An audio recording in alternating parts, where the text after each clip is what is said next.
The stars looked peaceful from the bridge of the UN Defiance. Admiral Tejo stood with his hands behind his back, watching the endless black space that surrounded Earth's solar system. For 50 years, humans had stayed in their corner of the galaxy. The other alien races thought they were weak and primitive. They were wrong. "Sir, we have something on the sensors," said Lieutenant Wu Jin from his station. His fingers moved quickly over the controls. "It's moving fast and heading straight for Mars." Tejo walked over to look at the screen. A small ship was tumbling through space, leaving a trail of sparks behind it. The ship was damaged badly.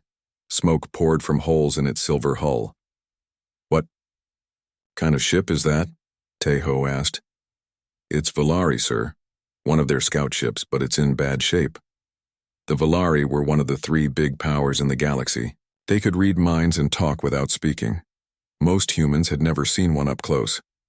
The Galactic Council kept humans away from the important meetings. They said humans were too young and too violent to join the big decisions. "Get Captain Jiwan on the line. Tell her to prepare a rescue team," Tejo ordered.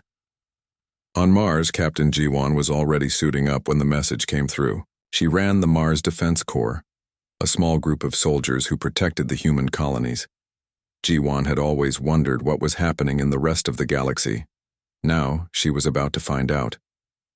The Volari ship crashed into the red dust of Mars, with a loud bang. Jiwan and her team rushed to the crash site in their vehicles. The ship was still hot and smoking when they arrived.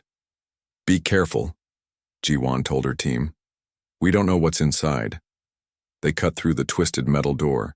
Inside they found a single Volari pilot. She was tall and thin with pale blue skin and large black eyes. Green blood covered her silver uniform. She was barely alive. "Help me," the Volari whispered. Her voice sounded like music, even though she was dying. "My name is Lyra 9. I bring terrible news." Jiwan knelt down beside the alien. "What news? What happened to you?" "They have returned," Lyra 9 said. Her eyes were getting dimmer. "The Devourers, the ancient enemy from the dark space between galaxies. They eat whole star systems. They consume everything."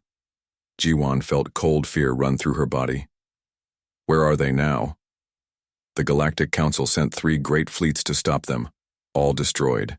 Millions of ships turned to dust in minutes. The Thraken warriors, the Nexari machines, our telepathic networks. Nothing worked. The Devourers are coming, and we cannot stop them." Lyra 9 grabbed Jiwan's arm with her last strength.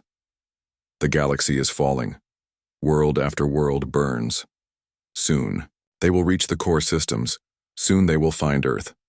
The Volari pilot closed her eyes forever. Jiwan stared at the dead alien, her mind racing. The 3 greatest powers in the galaxy had been defeated. If the Volari, Thraken, and Nexari couldn't stop this enemy, what hope did humanity have? On Earth, President Hai Jin sat in her office reading the report from Mars. The news was worse than anything she had imagined. Through the big windows, she could see the lights of New Sol spreading across the landscape. Millions of people lived normal lives, not knowing that death was coming from the stars. Her phone buzzed. It was General Hyun-woo from the Defense Ministry. "Madam President, we have a problem," he said. "Our deep space sensors are picking up unknown contacts at the edge of the solar system. They match the energy signatures that Lyra 9 described."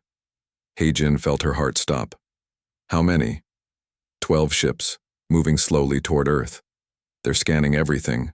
Our planets, our space stations, our defense satellites. They're learning about us." The president walked to her window and looked up at the night sky. Somewhere out there, an ancient enemy was watching humanity. For decades, Earth's leaders had prepared for this day. They had built weapons in secret. They had trained soldiers. They had planned for war while the rest of the galaxy lived in peace. But was it enough? "General, send the message to all military commanders. Use the code phrase, 'The wolf is at the door.'" "Yes, Madam President. Should I contact the Galactic Council?" Hae-jin was quiet for a moment. The Council had always treated humans like children. They thought humans were too violent and too stupid to matter. But now the Council was broken. Their fleets were destroyed, their worlds were burning. "No," she said finally. "We do this alone, like we always have." Across the solar system, secret bases came to life. On the moon, massive underground factories started building ships. In the asteroid belt, hidden weapons platforms powered up. Around Jupiter, the human battle fleet assembled in secret.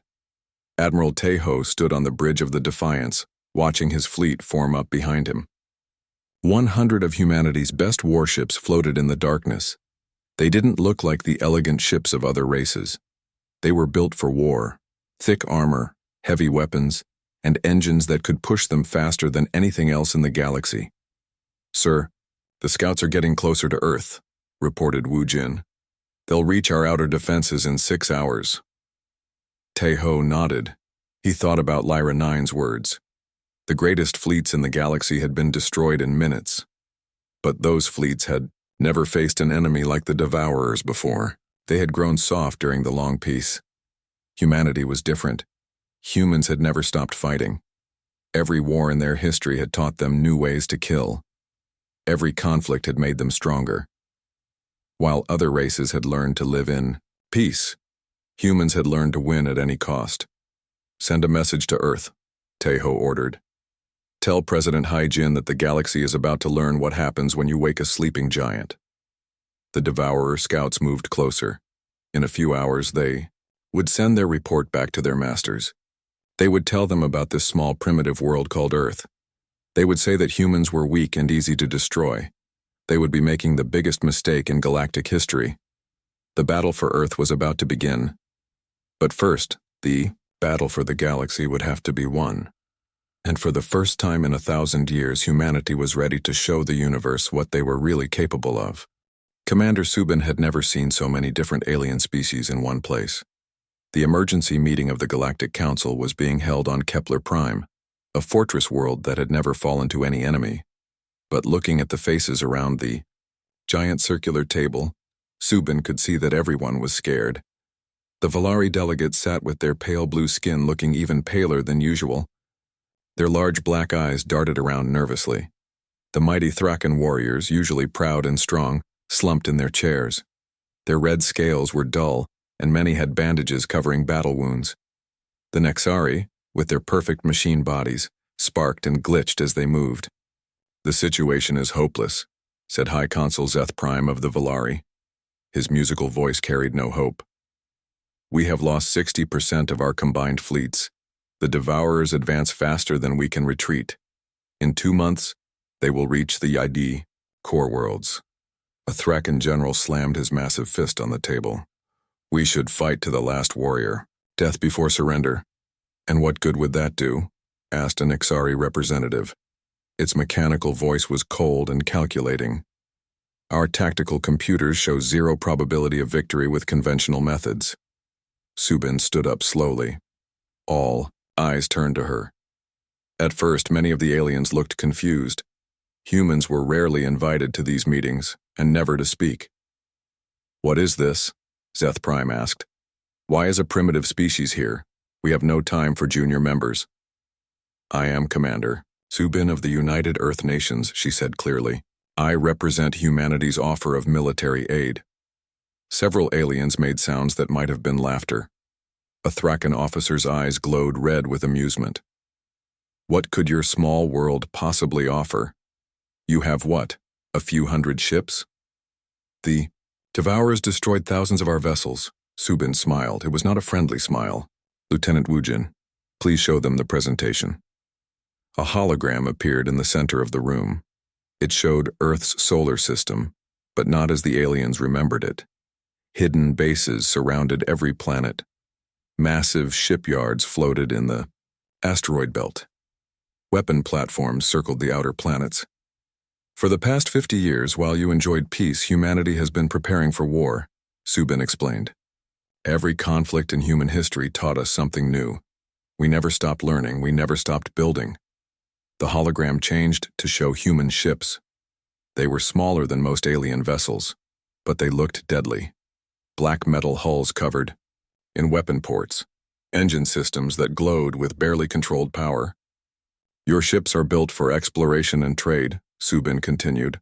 Ours are built for one purpose, to destroy enemies. Zeth Prime made a dismissive gesture with his long fingers. Numbers mean nothing against the Devourers. They adapt to any weapon, any tactic. Not to ours, said a new voice. Dr. Bora stepped forward. She was humanity's best scientist, and she had been studying alien biology for 20 years. The Devourers are ancient and powerful, but they have one weakness. They think like a hive mind. They expect enemies to be predictable. The hologram showed battle recordings from the destroyed fleets. Look at how they fight, Bora explained. They analyze enemy patterns and adapt. But human tactics don't follow patterns. We improvise. We change our plans in the middle of battle. We do things that make no logical sense. This is ridiculous, Zeth Prime said. One species cannot succeed where 3 galactic powers have failed.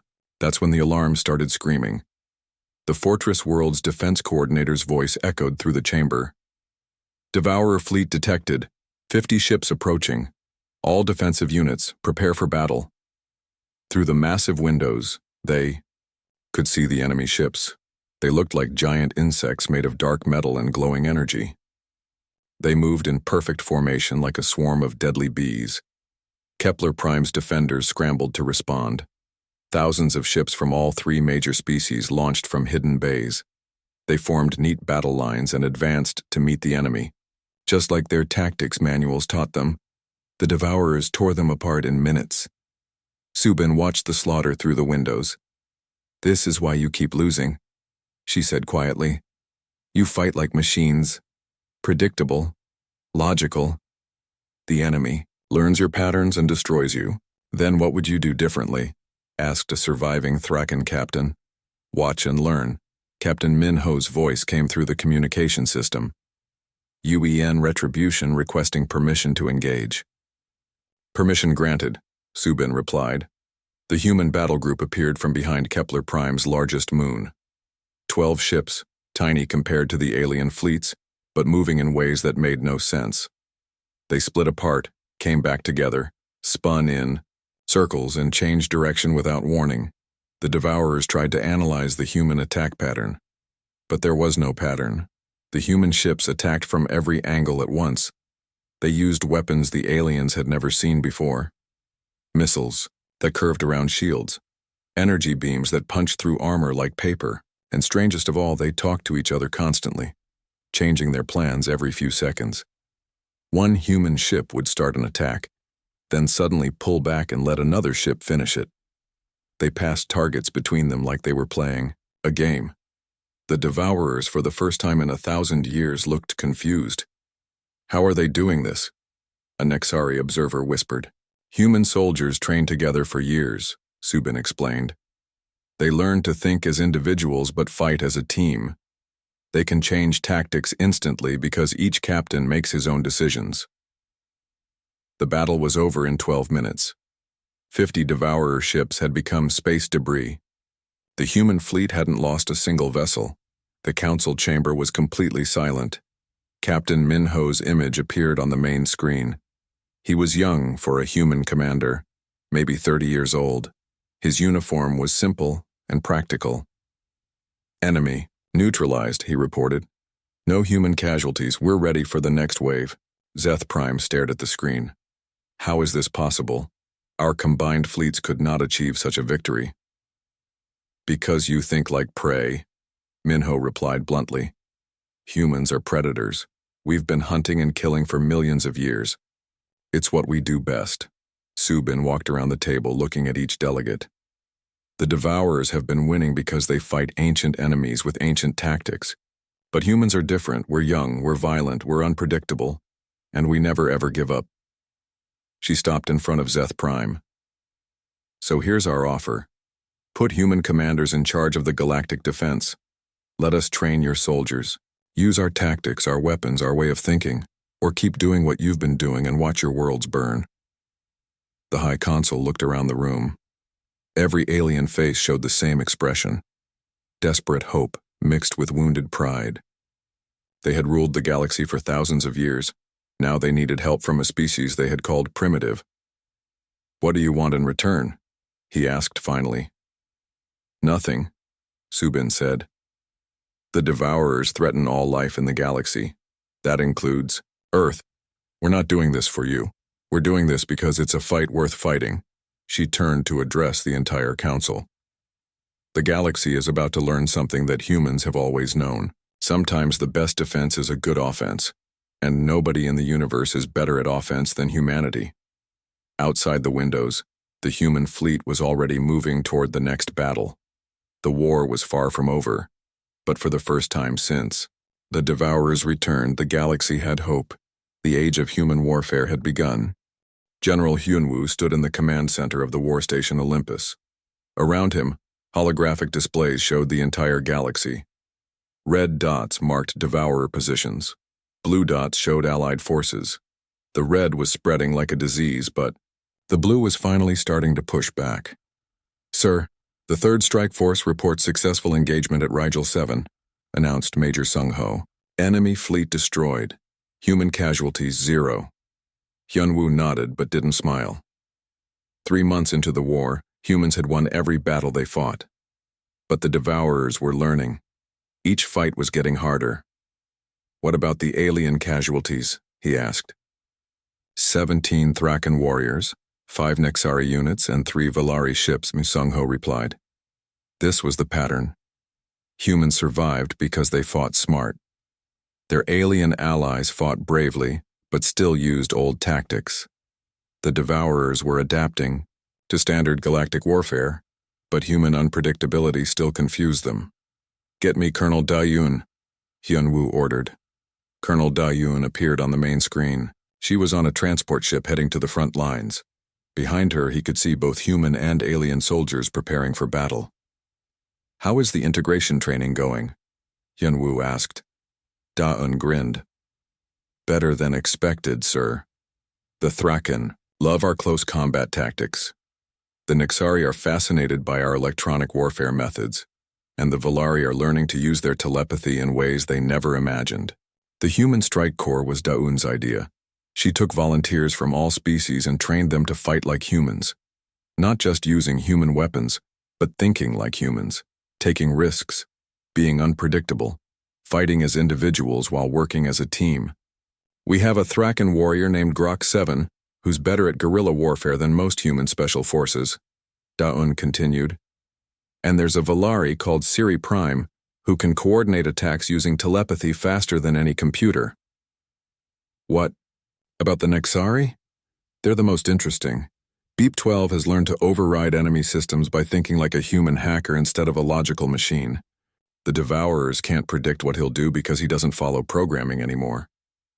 Hyunwoo felt something he hadn't felt in months. Hope. "When will your units be ready for major combat?" "They're ready now, sir.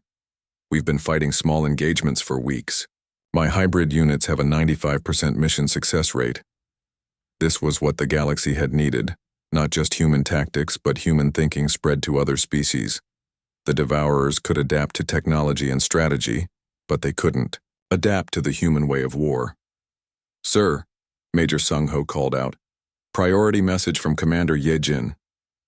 Ye-jin's face appeared on another screen. She was the commander of the Stealth Division, and she looked excited about something. "General, we've made a breakthrough," she said. "We captured a Devourer bioship intact.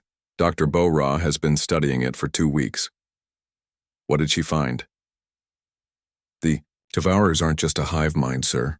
They're a perfect hive mind. Every ship, every weapon, every soldier is connected to every other one. They share information instantly across the entire fleet." Hyunwoo frowned. "That sounds like an advantage for them." "It is, until you understand the weakness," Ye-jin replied. "Perfect communication means perfect predictability. They all think the same thoughts at the same time. They can't surprise each other, so they can't surprise themselves." Now Hyunwoo began to understand. "But humans?" "Exactly. We surprise ourselves constantly.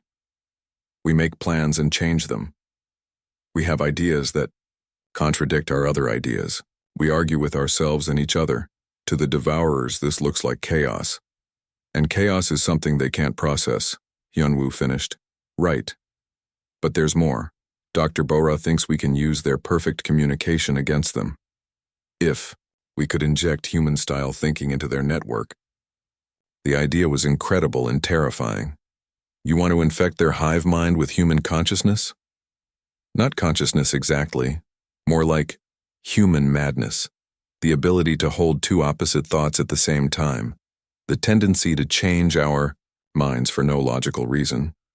The human habit of doing stupid, brave things just because they feel right. Hyunwoo stared at the display showing the captured bioship. It looked like a giant metal brain covered in tentacles. Inside that alien technology was the key to winning the war. How long do you need?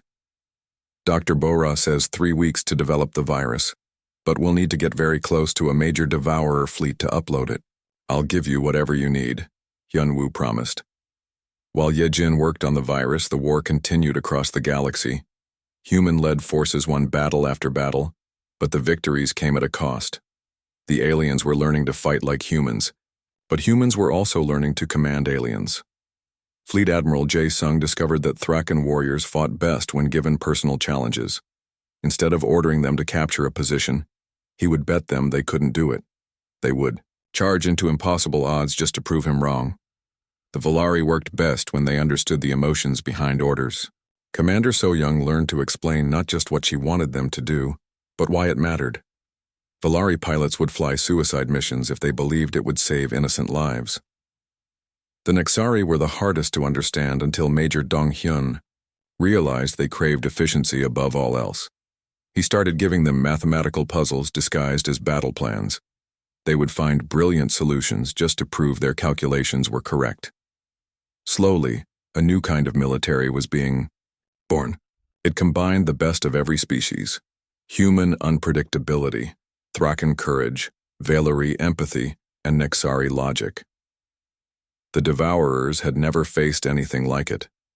But the enemy was adapting too. Their ships were getting smarter, their tactics more complex. The easy victories were over. Sir, Major Sung-ho called out urgently. We're receiving reports from the Tau Ceti system. A massive Devourer fleet has appeared. 2,000 ships including their command vessels. Hyunwoo felt his blood run cold. The biggest fleet humanity had ever faced was 500 ships. This was 4 times larger. Who's defending Tau Ceti? Admiral Taeho with the 5th Fleet. 300 ships, half human and half allied forces. The numbers were impossible. Even with human tactics, 300 ships couldn't face 2,000 and win unless... Get me Dr. Bora. Is the virus ready? Bora's tired face appeared on screen. She had been working without sleep for days. It's ready, but untested. We don't know what it will do to their hive mind. Will it stop them? It might stop them. Or it might make them stronger. Or it might drive them completely insane. Human consciousness isn't meant to exist in a hive mind structure. Hyunwoo looked at the tactical display. The red dots around Tau Ceti were moving in perfect formation toward the blue dots of the human fleet. In 6 hours, the battle would begin. He made the hardest decision of his life. Send the virus to Admiral Taeho. Tell him to use it when the situation looks hopeless. Sir? Sung-ho said quietly. The situation already looks hopeless. Hyunwoo nodded. Then we're about to find out what happens when you give a hive mind the gift of human madness. The galaxy was about to witness the most important battle in its history, and for the first time since the war began, nobody knew who would win. Fleet Admiral Jae-sung watched the biggest space battle in galactic history unfold before him. The Tau Ceti system had become a graveyard of burning ships. For 3 hours, his combined fleet had fought against impossible odds. Now only 50 ships remained from his original 300. Sir, we're receiving the final transmission from Admiral Taeho, reported Commander Subin from the bridge of the flagship Destiny. Her voice was steady, but Jae-sung could see the pain in her eyes. Taeho's face appeared on the screen. The bridge of the Defiance was on fire behind him. The virus is uploaded, he said calmly. Whatever happens next, remember that humanity doesn't surrender. The transmission cut to static. Through the viewports, they watched the Defiance explode in a ball of brilliant light. Admiral Tae-ho, the man who had discovered the Devourer threat, was gone. But his sacrifice was not wasted. Across the Devourer fleet, something impossible began to happen. Ships that had moved in perfect harmony for thousands of years suddenly broke formation. Some vessels started attacking their own allies. Others spun in circles as if their crews were arguing with themselves. "What's happening to them?" asked Dr. In Young, the fleet psychologist. "The virus is working," Jae-sung replied. Dr. Bo-ra was right. Human consciousness can't exist in a hive mind without causing chaos. The largest Devourer ship, a massive command vessel the size of a moon, began to glow with unstable energy. Its hull cracked and split as internal explosions tore it apart. In minutes, the most powerful warship the galaxy had ever seen was nothing but expanding debris. One by one, the remaining Devourer vessels either destroyed themselves or fled into deep space. The fleet that should have conquered the galaxy had been defeated by 50 human ideas injected into 2,000 alien minds. News of the victory spread faster than light across the galaxy. For the first time since the war began, entire star systems celebrated. But Jae-sung knew this was only the beginning. "Admiral," Subin said, "we're receiving messages from every government in the galaxy. They all want to surrender command of their fleets to humanity." Jae-sung wasn't surprised. The old Galactic Council was finished. The Volari, Thraken, and Nexari had lost too many ships and too many worlds. Their people no longer trusted their leaders to protect them. "What does Earth Command say?" "President Haejin wants to speak with you personally." The president's image filled the main screen. She looked older than when the war started, but her eyes burned with determination. "Admiral, I'm promoting you to Supreme Fleet Commander of all galactic forces," she said. "Every ship, every weapon, every soldier in the galaxy is now under human command. Can you handle that responsibility?" Jae-sung thought about Admiral Tae-ho, who had died to save the galaxy. He thought about all the human and alien soldiers who had sacrificed everything for this moment. "Yes, Madam President. We'll protect them all." Within days, the greatest military reorganization in history began. Ambassador So-young worked 18-hour days negotiating the new Galactic Compact. Unlike the old Council's rigid hierarchy, this new alliance was built on cooperation. "Every species contributes what they do best," So-young explained to the mixed crowd of diplomats. "The Thraken provide ground forces and close combat specialists. The Volari handle communications and intelligence. The Nexari manage logistics and technical support. And humans provide strategic command and tactical innovation." Some alien leaders worried about human domination, but So-young had a simple answer. "We don't want to rule you. We want to protect you. There's a difference." The proof came in the weeks that followed. Vice Admiral Dong Hyun launched Operation Deep Strike, taking the war directly into Devourer space. For the first time in galactic history, an alliance fleet crossed the void between galaxies. "The Devourers have been living in the dark space between our galaxy and the next one," Dong Hyun explained to his captains. "They've been raiding civilizations for millions of years, but they've never been attacked in their home territory, the FY. Deep Strike fleet was unlike anything ever assembled. Human carriers launched Thraken fighter pilots, who flew with Volari navigators and used Nexari targeting systems. Every ship was a perfect blend of 4 different technologies and 4 different ways of thinking. Captain Yoonji commanded the experimental ship Indomitable. It was built using the best ideas from all 4 species: human weapons, Thraken armor, Volari shields, and Nexari engines. The ship could think like a human, fight like a Thraken, adapt like a Volari, and calculate like a Nexari. "We're approaching the Devourer homeworld," she reported to the fleet. "It's incredible." The homeworld wasn't a planet. It was a massive construct floating in the dark void, bigger than most star systems. Millions of ships surrounded it like a metallic cloud. This was where the Devourers had planned their conquest of the galaxy for eons. But Dr. In Young had discovered something important about Devourer psychology. "They've become overconfident," she explained. "They've conquered so many civilizations. that they can't imagine losing. They literally don't have backup plans. The battle for the Devourer homeworld lasted 6 days. It was the largest space battle ever fought, with millions of ships on both sides. But the outcome was never really in doubt. The Devourers fought like they always had. Perfectly coordinated, logically planned, utterly predictable. The Alliance fought like humans had taught them, chaotic, adaptive, and willing to try anything. Thraken warriors boarded Devourer ships and fought in the corridors with ancient battle axes alongside human marines with plasma rifles. Valari telepaths coordinated attacks across vast distances while Nexari hackers crashed enemy computer systems. And through it all, human commanders made decisions that no logical mind could predict. The turning point came when Captain Yunji did something that made no military sense at all. Instead of attacking the most important targets, she targeted the least important ones: supply ships, communication relays, maintenance drones. "Why are we wasting ammunition on junk?" asked her Thraken weapons officer. "Because it's not about what we destroy," Yunji replied. "It's about what they can't understand." She was right. The Devourer hive mind couldn't process why an enemy would attack useless targets. They spent precious time trying to analyze a strategy that had no logic behind it. While they were confused, the real attack hit their command centers.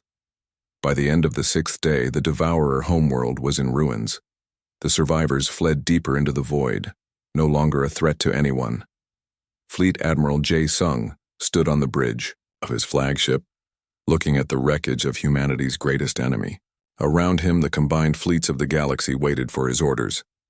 "All ships, this is Fleet Admiral Jae Sung," he announced. "The Devourer threat has been ended. Begin search and rescue operations for any survivors, including enemy survivors." "Sir," asked Commander Subin, "why are we rescuing the Devourers?" "Because that's what humans do," Jae Sung replied. "We fight when we have to. We show mercy when we can." The galaxy had learned to fight like humans. Now it was time to learn to show mercy like humans too. President Kyung-soo addressed the reformed Galactic Assembly from Earth. Representatives from thousands of worlds watched as she spoke. "The war is over, but our work is just beginning," she said. "The galaxy must never again be unprepared for threats from the unknown. We will create a permanent defense corps to guard against future dangers." Director Hyawan would command this new force. Ships from every world would serve together under human leadership, ready to face whatever emerged from the dark spaces between the stars. The galaxy that had once dismissed humanity as primitive now looked to them as protectors and leaders, not because humans had conquered them, but because humans had saved them. The age of human guardianship had begun. Supreme Commander Chang Min stood before the largest war council in galactic history. The chamber on New Geneva Station held representatives from every known species, plus several new ones discovered during the war. They had all come to plan the final assault on the true source of the Devourer threat. "Intelligence reports confirm it," announced Dr. Bora, now the galaxy's chief xenobiologist. "The Devourers we fought were just scouts. The real enemy lives in a massive structure called the Origin Point, hidden in the void between galaxy clusters." The holographic display showed something that made even veteran warriors gasp. The Origin Point was larger than entire solar systems, a twisted metal construct that had been growing for millions of years. It pulsed with dark energy that seemed to bend space around it. "How many Devourers are we talking about?" asked General Grok 7, the Thraken who had become one of humanity's most trusted allies. "Millions of ships," Bora replied. "Maybe billions. This is their home base where they've been building their forces for eons." Commander Beep 12's mechanical voice crackled with static. "Tactical analysis indicates victory, probability of 0.03%. Recommendation, strategic withdrawal. No." Changmin's voice was quiet but firm. "We don't retreat. We finish this." Captain Yunji stepped forward. She had volunteered to pilot the Indomitable on the most dangerous mission ever attempted. "Sir, what's the plan?" Changmin activated a new hologram. It showed the Alliance's secret weapon, a massive fleet unlike anything ever assembled. Ships from every world had been modified with human technology and crewed by mixed species teams. "We're going to do something the Devourers won't expect," Changmin said. "We're going to attack their home with everything we have, but not to destroy it, to confuse it." Dr. In-young had spent months studying Devourer psychology. She had discovered their ultimate weakness. They had never experienced true